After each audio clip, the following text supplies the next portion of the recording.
Ang debosyon natin mula sa kasama ni Jesus ngayong araw ng Lunes, 9 ng Hunyo ay pinamagatang tamang kondisyon mula sa panulat ni Ginang Cindy Lee ng England United Kingdom. Atin pong basahin ang Kawikaan, Kabanata 3, mga talata 1 hanggang 6, at bigyang atensyon ang Kabanata 3, talata 5. Ganito po ang sinasabi: kay Yahweh ka magtiwala buong puso at lubusan, at huwag kang mananangan sa sariling karunungan. Pasensya na, Cindy, ngunit ang compost na gagamitin mo ay hindi angkop. Humingi ng paumanhin ang kustodiya ng paaralan.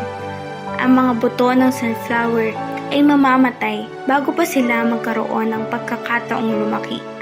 Nadismaya ako sa pagkabigo ng plano ko. Naasahan namin ng mga bata na makakapagtanim kami ngayon. Ngunit kailangan naming maghantay sa pagdating ng sariwang compost. Sa halip, ang mga bata ay gumuhit ng mga larawan ng mga sunflower at nagsulat ng tungkol sa life cycle ng halamang ito. Makalipas ang ilang araw, nang may ibang nagturo sa klase, nakapagtanim ako ng mga binhi kasama ang ilang mga bata. Naging mas kalmadong karanasang ito, kisa kung pinagsabay namin ang pag-aaral at pagtatanim, tulad ng dating plano. Naisip ko kung gaano ako kadalas nananalangin para sa isang layunin o pangarap, at nagtaka kung bakit hindi sinagot ng Diyos ang aking panalangin sa oras na iyon.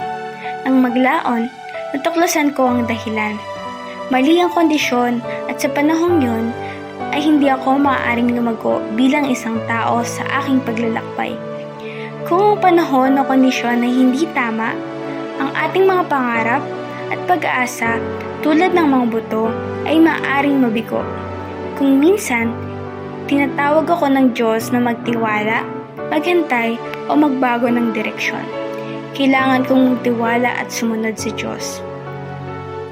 Isa pa rin itong proseso ng pagkatuto. Ngunit alam ko, sa tulong ng Diyos ay mapapabuti ako.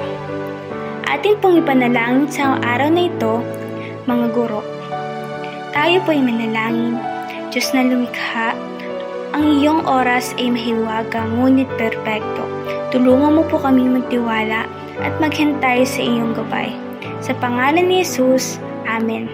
Isipin ngayong araw, pag-aaralan kong magtiwala at sumunod sa timing ng Diyos.